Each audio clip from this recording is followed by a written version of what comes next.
يا أيها الذين آمنوا أطيعوا الله وأطيعوا الرسول ولا تبطلوا أعمالكم. السلام علیکم ورحمۃ اللہ وبرکاتہ. بسم اللہ الرحمن الرحیم. الحمد للہ والصلاة والسلام علی رسول اللہ وعلی آلہ واصحابہ اجمعین. محترم سامعین کرام، میرا موضوع ہے اسلامی شادی، پارٹ نمبر 7. ہم یہ جاننے کی کوشش کر رہے ہیں کہ رسول اللہ صلی اللہ علیہ وسلم نے کس طرح سے شادی کی تھی، کیونکہ آج لوگوں نے شادی کو بہت ہی مشکل بنا دیا ہے. کسی ملک میں، کسی علاقے میں لڑکیوں کے لیے مشکل ہے شادی کرنا، تو کسی ملک میں، کسی علاقے میں لڑکوں کے لیے مشکل ہے شادی کرنا. اتنا زیادہ مہر رکھ دیا گیا ہے کہ لڑکا شادی نہیں کر پا رہا ہے. کئی تولے گولڈ، 25 تولے، 30 تولے، 40 تولہ، یعنی انڈین حساب سے دیکھا جائے تو 15 لاکھ مہر بن جاتا ہے.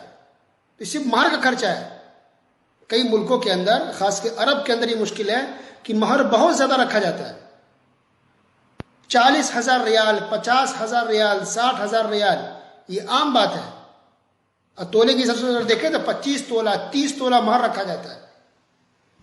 اور افسوس تو اس پر ہوتا ہے خاص کر کے کہ وہ لوگ جو عربی نہیں ہیں، انڈیا سے، پاکستان سے، برما سے، بنگلہ دیش سے، دوسرے ملکوں سے آ کر کے یہاں بسے ہوئے ہوں عرب کے اندر، چاہے سعودیہ ہو یا یو ای کا ایریا ہو یا قطر ہو یا بحرین، جو عربوں میں آ کر رہ رہے ہیں عرب ملک میں، وہ لوگ بھی ان لوگوں کے نقشے قدم پر چل رہے ہیں. اور ان لوگوں نے مہر کو بہت زیادہ بنا دیا ہے. تو لڑکوں کے لیے یہاں شادی مشکل ہو گئی ہے. 25 تولہ، 30 تولہ گولڈ انسان کہاں سے لائے گا؟ 15 لاکھ انڈین دیکھا جائے تو صرف مہر بنتا ہے، ولیمہ خرچہ الگ، شادی کا خرچہ الگ. تو کچھ ملک اور ایریا ایسے ہیں جہاں لڑکی کے لیے مشکل ہے جہیز دینا اور بارات کا خرچہ. تو شادی بہت مشکل ہو گئی آج دنیا میں. حالانکہ اسلام کی حساب سے دیکھا جائے شادی بہت آسان ہے. تو شادی کتنی آسان ہے، نکاح کتنا آسان ہے، یہی بات ہم ثابت کرنے کی کوشش کر رہے ہیں پچھلے کئی درسوں سے کہ رسول اللہ صلی اللہ علیہ وسلم نے شادی کس طرح سے کی تھی. تو رسول اللہ صلی اللہ علیہ وسلم کی 7ویں شادی زینب بنت جہش رضی اللہ تعالی عنہا سے ہوئی. یہ پھوپھی ذات بہن تھی. اصل میں ان کی شادی پہلے رسول اللہ صلی اللہ علیہ وسلم کے آزاد کردہ غلام زید بن حارثہ رضی اللہ تعالیٰ عنہ سے ہوئی. اچھا، اس واقعے میں بہت سے ہمارے لیے مسائل ہیں، احکام ہیں، سیکھنے کی باتیں ہیں. تو رسول اللہ صلی اللہ علیہ وسلم نے پہلے نکاح کا پیغام بھیجا ان کے لیے. زید بن حارثہ سے شادی کرانا چاہ رہے تھے. زید بن حارثہ رضی اللہ تعالیٰ عنہ نبی صلی اللہ علیہ وسلم کے یہاں پلے بڑھے. نبی صلی اللہ علیہ وسلم نے ان کو آزاد کر دیا تھا. ان کے پاس وہ کام کرتے تھے، رہتے تھے، خدمت کرتے تھے. غلام تھے پہلے زید بن حارثہ. تو جب نبی صلی اللہ علیہ وسلم نے پیغام بھیجا اپنی پھوپھی ذات بہن یعنی کزن کے یہاں کہ تم اس سے شادی کر لو، تو ان کے گھر والے تیار نہیں ہو رہے تھے کہ ہم آزاد کردہ غلام سے کیسے شادی کر لیں. ہم اتنے اونچے خاندان کے، اونچی فیملی سے ہیں، ایک جو انسان جو پہلے غلام رہ چکا ہے اس سے ہماری شادی کیسے ہو سکتی؟ تیار نہیں ہو رہے تھے شادی کرنے کو. تو اللہ سبحانہ و تعالیٰ نے آیت نازل فرما دی. 22واں پارہ سورہ احزاب کے اندر آپ دیکھ سکتے ہیں.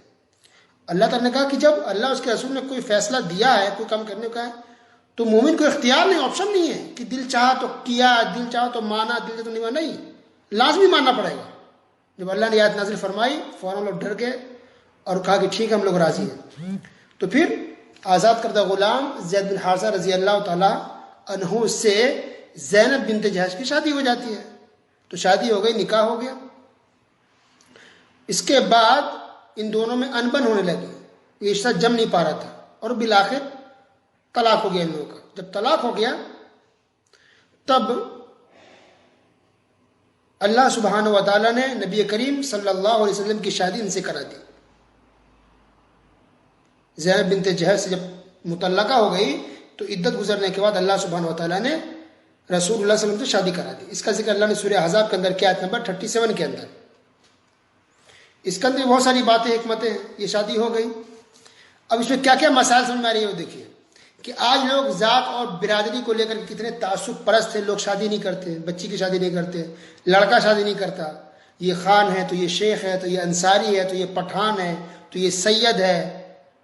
الگ الگ ذات برادری میں لوگ بٹے ہوئے مسلمان. تو ٹھیک ہے، ذات برادری ہے، اپنی جگہ پر ہے، لیکن ایک دوسرے میں شادی نہیں کرنا حرام ہے، جائز نہیں ہے. یہ بات غلط ہے سراسر. شادی کوئی بھی کسی میں کر سکتا ہے، بس مسلمان ہونا چاہیے. لڑکا مسلمان ہو لڑکی مسلمان ہو تو کوئی بھی ذات برادری ہو شادی اسلام کے حساب سے کی جا سکتی ہے، اسلام میں منع نہیں ہے۔ سب سے بڑی دلیل یہی دیکھیے کہ یہ غلام تھے، آزاد کرتے غلام، اور لڑکی تھی ایک اونچے خاندان کی، ہاشمی خاندان کی تھی، اور ان سے دیکھیے شادی ہو گئی، بلکہ رسول اللہ صلی اللہ علیہ وسلم نے شادی کرائی۔ تو اس سے پتہ چلتا ہے کہ یہ رکاوٹ نہیں ہے اسلام میں، ذات برادری آپ کہیں بھی کر سکتے ہیں، بس مسلمان ہونی چاہیے۔ دوسرا مسئلہ یہ سمجھ میں آ رہا ہے کہ چونکہ اس وقت ایک رواج تھا، یہ دنیا کے رواج، ہم کیسے رواج کے خلاف جائے، ہمارے گاؤں میں ایسا ہو رہا ہے، ہمارے علاقے میں ایسا ہو رہا ہے، تو وہاں بھی پیارے نبی صلی اللہ علیہ وسلم کے زمانے میں ایک رواج تھا کہ منہ بولا بیٹے کی بیوی سے اگر وہ طلاق شدہ ہو جائے یا بیوہ ہو جائے تو اس سے شادی نہیں کی جاتی تھی، اس کو اپنی بہو کی طرح لوگ سمجھتے تھے، ایک رواج بن گیا تھا، تو اس رواج کو بھی توڑنا تھا۔ تو زید بن حارثہ رضی اللہ تعالیٰ نے منہ بولے بیٹے تھے، یعنی نبی صلی اللہ علیہ وسلم کو اڈاپٹ کیا، منہ بولے بیٹے تھے، تو لوگ سمجھتے کہ ان کی بیوی سے شادی نہیں ہو سکتی ہے کیونکہ تو بہو ہو گئی۔ تو بہو تو وہ ہے نا جو اپنی بہو ہو، اپنی بیٹے کی، تو اپنے بیٹے نہیں تھے، گھر میں نبی نے رکھ لیا تھا، ان کو پرورش کی تھی بس۔ تو اس رواج کو توڑنا تھا، تو نبی کریم صلی اللہ علیہ وسلم کی شادی کرا دی گئی ان سے جن کی شادی زید بن حارثہ سے ہوئی تھی۔ گویا کہ لوگ سمجھ رہے تھے کہ بہو، لیکن بہو نہیں تھی، کیونکہ زید بن حارثہ ان کے اپنے حقیقی بیٹے نہیں تھے، تو انہوں نے اڈاپٹ کیا تھا، غلام جن کو آزاد کر کے گھر میں رکھ لیا تھا۔ تو اس رواج کو توڑنے کے لیے اللہ سبحانہ تعالیٰ نے نبی صلی اللہ علیہ وسلم سے شادی کرا دی، کیونکہ ان کا تو کوئی انکار نہیں کر سکتا ہے، ٹھیک ہے۔ تو اس سے ہمیں یہ سبق ملتا ہے کہ آج بھی اگر کوئی رسم و رواج آپ کے علاقے میں، آپ کے ایریے میں ہے، تو اس رسم و رواج کے آپ خلاف جائیے، چاہے آپ کے علاقے کے لوگ ناراض ہو جائیں، لوگ آپ کو برا بھلا کہیں، کچھ بھی کہیں، اس رواج کو، اس سسٹم کو جو اسلام کے خلاف ہے، اس کو آپ توڑیے،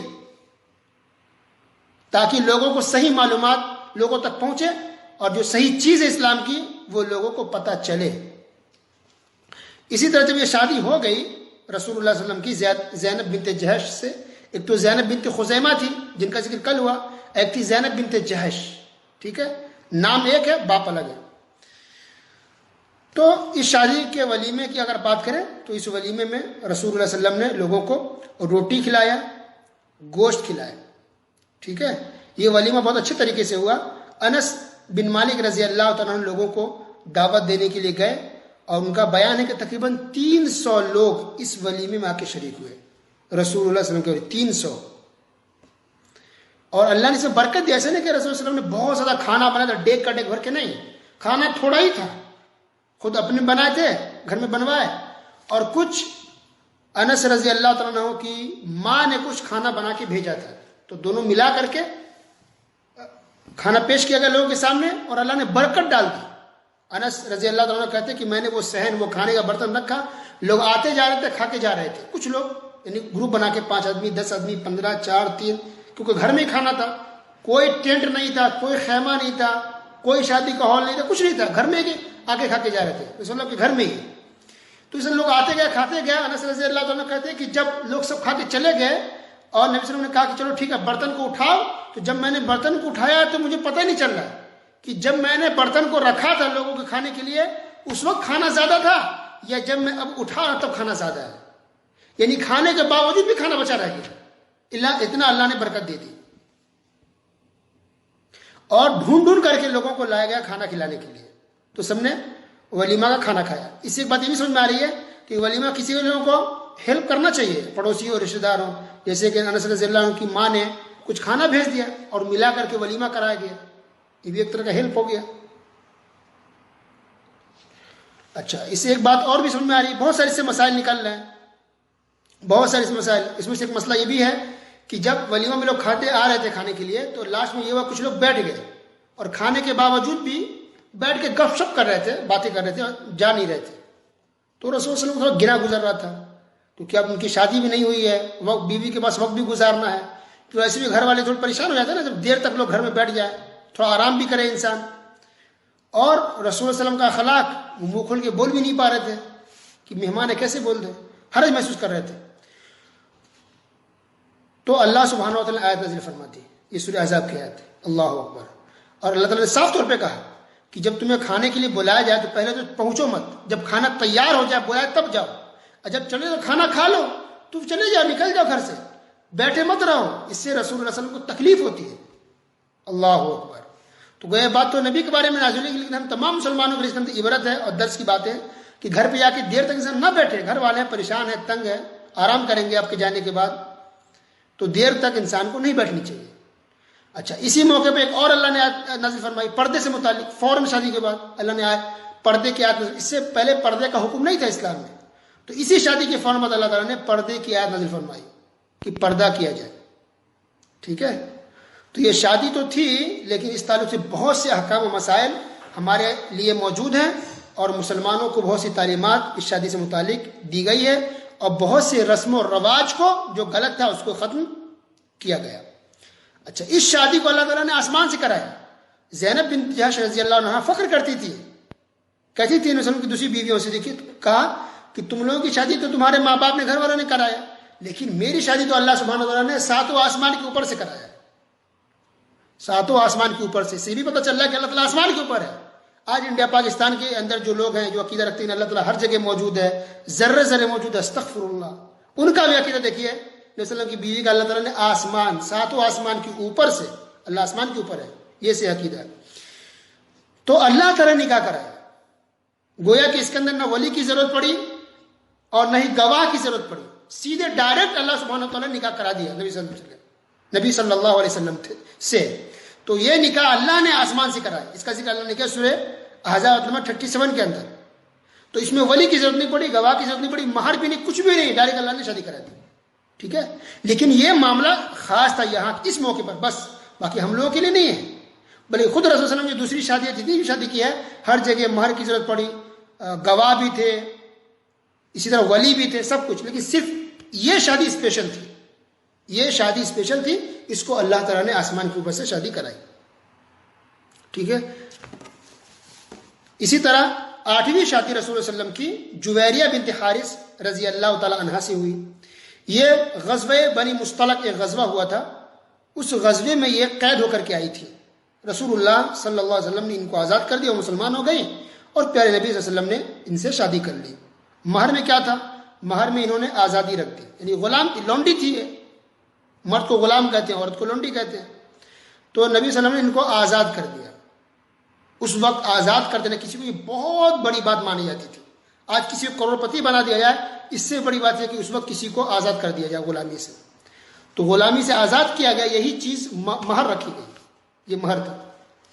اس کے بعد 9ویں شادی ہوئی ام حبیبہ رضی اللہ تعالیٰ عنہ سے۔ یہ حبشہ کی طرف ہجرت کر کے گئی تھی، ملک حبشہ، جس کو آج ایتھیوپیا کہتے ہیں، افریقہ کا ایک ملک ہے، تو وہاں گئی تھی، ہجرت کر کے مسلمان تھی، شروع سے مسلمان ہو گئی تھی ماشاءاللہ۔ تو ان کے شوہر کا انتقال ہو گیا، گویا کہ بیوہ ہو گئی۔ تو اس کے بعد وہاں کے جو بادشاہ تھے، نجاشی بادشاہ، جو کہ نصرانی تھے لیکن ماشاءاللہ الحمدللہ مسلمان ہو گئے، تو انہوں نے ام حبیبہ کی شادی کرا دی رسول اللہ صلی اللہ علیہ وسلم سے، اور مہر بھی انہوں نے ہی ادا کر دیا نبی کریم صلی اللہ علیہ وسلم کی طرف سے۔ اس بادشاہ نے کتنے مہر رکھے؟ 400 درہم، 400 درہم یہ مہر رکھے گئے، اور انہیں وہاں لوگوں کو کھانا بھی کھلا دیا، اور پھر کچھ لوگوں کے ساتھ ام حبیبہ رضی اللہ تعالیٰ عنہ کو نبی کریم صلی اللہ علیہ وسلم کے پاس بھیج دیا۔ تو گویا کہ یہ نکاح ایتھیوپیا میں ہوا، دور تھا، رسول اللہ وہاں نہیں تھے، نکاح پڑھا دیا گیا، نکاح ہو گیا، مہر بھی دے دیا گیا، اور لوگوں کو وہاں کھانا کھلا دیا گیا۔ تو یہ ام حبیبہ معاویہ بن ابی سفیان رضی اللہ تعالیٰ عنہ کی بہن تھی۔ معاویہ رضی اللہ مشہور صحابی ہیں، آپ نے سنا ہوگا، ان کی یہ بہن تھی۔ گویا معاویہ رضی اللہ عنہ نبی صلی اللہ علیہ وسلم کے سالہ تھے رشتے میں۔ 10ویں شادی رسول صلی اللہ علیہ وسلم کی صفیہ بنت حوی سے ہوئی، یہ بھی قید ہو کر کے آئی تھی، قید ہو کر کے آئی تھی غزوہ میں۔ یہ ہارون علیہ السلام کی نسل سے تھی، صفیہ بنت حوی۔ نبی صلی اللہ علیہ وسلم نے ان کو آزاد کر دیا، اور ان کی بھی آزادی کو آپ صلی اللہ علیہ وسلم نے مہر بنا دیا، مہر اسی کو مان لیا، اور یہ بھی ام المومنین میں سے بن گئی ماشاءاللہ۔ تو کہاں مسلمان نہیں تھی یہ صفیہ، یہودیوں میں سے تھی، مسلمان ہو گئے، نبی نے آزاد کر دیا، پھر ام المومنین ہم مسلمانوں کی ماں بن گئی۔ تو دیکھیے اللہ تعالیٰ کس کو کہاں تک پہنچا دیتا ہے، کہاں انسان تھا، کہاں اللہ نے فرش سے عرش تک اللہ پہنچا دیتا ہے، کس کو اللہ کتنا اونچا مقام دے دے انسان کوئی نہیں جانتا۔ اور 11ویں شادی اور آخری شادی رسول اللہ صلی اللہ علیہ وسلم کی میمونہ بنت حارث سے ہوئی. میمونہ بنت حارث سب سے آخر میں انہی سے شادی ہوئی. یہ 11ویں بیوی تھی رسول اللہ صلی اللہ علیہ وسلم کی. ان کی شادی مکہ میں ہوئی تھی اور رخصتی مکہ سے لوٹتے ہوئے مدینہ جب لوٹ رہے تھے تو راستے میں ان کی رخصتی ہو جاتی ہے. ٹھیک ہے. اب دیکھیں کتنا آسان شادی تھی, کتنا نکاح آسان تھا کہ مکے میں صلی اللہ علیہ وسلم اور صحابہ کرام عمرہ کرنے کے لیے مکہ گئے تھے اور وہیں شادی کر لی ہے اور رخصتی بھی راستے میں ہو گئی. اتنا آسان تھا. کوئی ٹینٹ وینٹ نہیں, کوئی شادی ہال نہیں, کچھ نہیں, کوئی رسم و رواج نہیں, چلتے پھرتے نکاح اور شادی ہو گئی. سبحان اللہ. تو مختصراً یہ رسول صلی اللہ علیہ وسلم کی پوری بات بتائی گئی. تو گویا رسول صلی اللہ علیہ وسلم کی ٹوٹل 11 شادیاں ہوئی تھی, 11 بیویاں تھیں. نبی صلی اللہ علیہ وسلم جب وفات پائے تو اس وقت 9 بیوی زندہ تھی اور 2 کا انتقال ہو چکا تھا. تو سب سے پہلے تو خدیجہ رضی اللہ تعالیٰ عنہ کا انتقال ہو گیا تھا. ٹھیک ہے. اور اس کے بعد جو دوسرا انتقال ہے اسی بیوی کا وہ زینب بنت خزیمہ تھی جن کی وفات شادی کے 2-3 مہینے بعد ہی ہو گئی تھی. تو نبی کی زندگی میں 2 بیوی کا انتقال ہو گیا تھا اور رسول صلی اللہ علیہ وسلم کی جب کا انتقال ہوا تو اس وقت 9 بیوی باقاعدہ زندہ تھی, باحیات تھی. اسے یہ بھی سمجھا گیا کہ 9 بیوی بیوہ ہو گئی پیارے نبی صلی اللہ علیہ وسلم کے وفات کے ساتھ ہی. تو بیوہ کی زندگی گزاری امہات المؤمنین نے, لیکن انہیں کوئی اٹھا پٹک نہیں کیا. کوئی آج جو عورتیں کرتی ہیں ماتم نہ ہو, کچھ نہیں, آرام سے سکون سے تھی الحمدللہ. تو دیکھیے شادی کتنی آسانی سے ہوئی. 9 بیوی, ساری شادی دیکھیے بالکل سمپل, سادہ, نارمل, کوئی رسم و رواج نہیں, کوئی خرچہ نہیں, کچھ بھی نہیں, صرف مہر کا خرچہ اور تھوڑا سا ولیمہ. اچھا ولیمہ میں بھی دیکھیے ہم نے آپ کو بتایا ہر شادی کے معاملے میں کہ ہر ولیمے میں گوشت بھی نہیں کھلایا. کچھ ولیمے میں ستو, کسی ولیمے میں کھجور, کسی ولیمے میں انگور, جو ملا بس کھلا دیں. ساگ سبزی جو ملا آپ کھلا سکتے. 5 آدمی کو کھلا دیں ہو گیا ولیمہ, 10 آدمی کو کھلا دیں ہو گیا ولیمہ. اگر اللہ نے آپ کو طاقت دی ٹھیک ہے 200 کو کھلائیے, 300 کھلا, آپ کی مرضی ہے, لیکن کوئی ضروری نہیں ہے. اب 10 آدمی کو بھی کھلا دیں تو ولیمہ ہو گیا. ٹھیک ہے. تو 11 بیویاں تھیں رسول وسلم کی اور 2 لونڈی تھی. ایک تھی ریحانہ بنت زید رضی اللہ عنہ اور دوسری تھی ماریہ قبطیہ رضی اللہ عنہ. دونوں لونڈی تھی لیکن دونوں مسلمان تھی ماشاء اللہ. اور ماریہ قبطیہ سے ایک بیٹا ہوا تھا رسول وسلم کو جن کا نام تھا ابراہیم, لیکن ان کا بھی انتقال بچپن میں ہی ہو گیا. تو ابراہیم کے علاوہ باقی تمام اولاد بیٹا اور بیٹیاں سب پہلی بیوی خدیجہ رضی اللہ تعالیٰ عنہ سے ہی تھی. ساری اولادیں, بیٹا کوئی بھی نہیں رہ سکا, سب کا انتقال ہو گیا, صرف بیٹیاں تھیں. بیٹی بڑی ان کی شادی بھی ہوئی, وہ سب آپ جانتے ہیں. اب دیکھتے ہیں مہر کے بارے میں ہم نے بتایا کہ مہر رسول صلی اللہ علیہ وسلم جنہوں نے رکھا وہ عام طور پہ 400 درہم تھے. 400 یا 450, 400 یا 450, 500 درہم کے آس پاس ہوتے تھے. ٹھیک ہے. تو اب درہم آپ سن رہے ہیں. اگر آپ پوچھنا چاہیں گے آج کی ڈیٹ کے حساب سے بتائیے کہ کتنا بنتا ہے وہ رسول صلی اللہ علیہ وسلم نے جتنے مہر دیے بیویوں کو. 2 مہر تو ایسے غلام آزادی ہو گئی, آزاد کر دیے تو 2, اس میں تو پیسے دیا نہیں گئے. اور ایک شادی تو ایسی ہی ہو گئی اللہ تعالیٰ نے کرا فری میں, تو 3 میں تو مہر ہی نہیں دینا پڑا. باقی جو مہر دیا گیا اس کو اگر آج کی کرنسی میں اگر دیکھا جائے گرام کے حساب سے تو یہ 500 درہم رسول اللہ نے جو مہر دیا وہ تقریباً آج کے گرام کے حساب سے دیکھا جائے تو 1487 گرام چاندی بنتا ہے. 1487 گرام سلور آج کے حساب سے کرنسی میں دیکھیں تو 1487 گرام چاندی بنتا ہے. اگر ریال, سعودی ریال میں اگر دیکھا جائے تو رسول صلی اللہ علیہ وسلم نے جو مہر اپنی بیویوں کو دیا ہے وہ ٹوٹل مہر بنتا ہے, یعنی ہر بیوی کا الگ الگ, ایک بیوی کا بنتا ہے تقریباً سعودی ریال کے حساب سے 1487 ریال, 1487 ریال بنتا ہے. ٹھیک ہے. انڈین کرنسی میں اگر دیکھیں تو 29,000 روپے بنتے ہیں. نبی صلی اللہ علیہ وسلم کا مہر تھا تقریباً 29,000 روپیے, 29,000 انڈین روپیز. اگر ڈالر میں دیکھیں تو 396 ڈالر بنتے ہیں. تو 29,000 انڈین بن رہا. اگر پاکستانی کرنسی میں دیکھیں تو تقریباً 40,000